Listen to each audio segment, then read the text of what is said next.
धन बाहरु है धरती मैया, धन बा तोहर सकतिया हो। धन बाहरु है धरती मैया, धन बा तोहर सकतिया हो।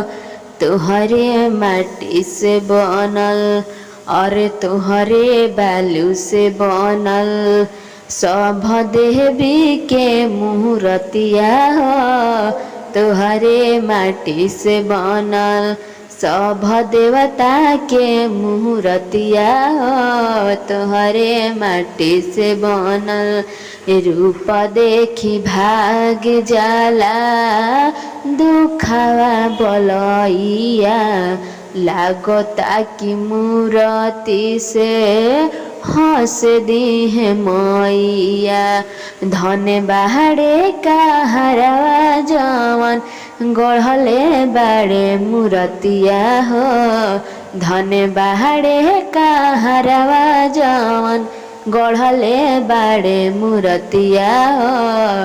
तोहरे माटी से बनल और तोहरे मालू से बनल देवी मैया के मूर्तिया हो।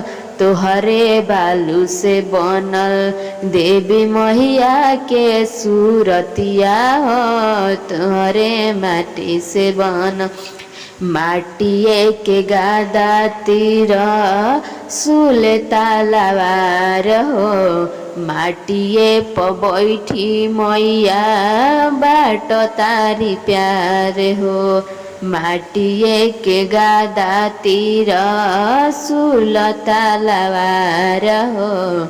माटिए प बैठी मैया बाट तारी प्यार हो। माथे मुकुटा चम चम चमके गले में शोभेला मलावा हो। माथे मुकुटा चम चम चमके हाथे शोभेला त्रिशूलवा हो। तोहरे माटी से बनल और तोहरे माटी से बनल शिव गुरु के मूर्तिया हो। तोहरे माटी से बनल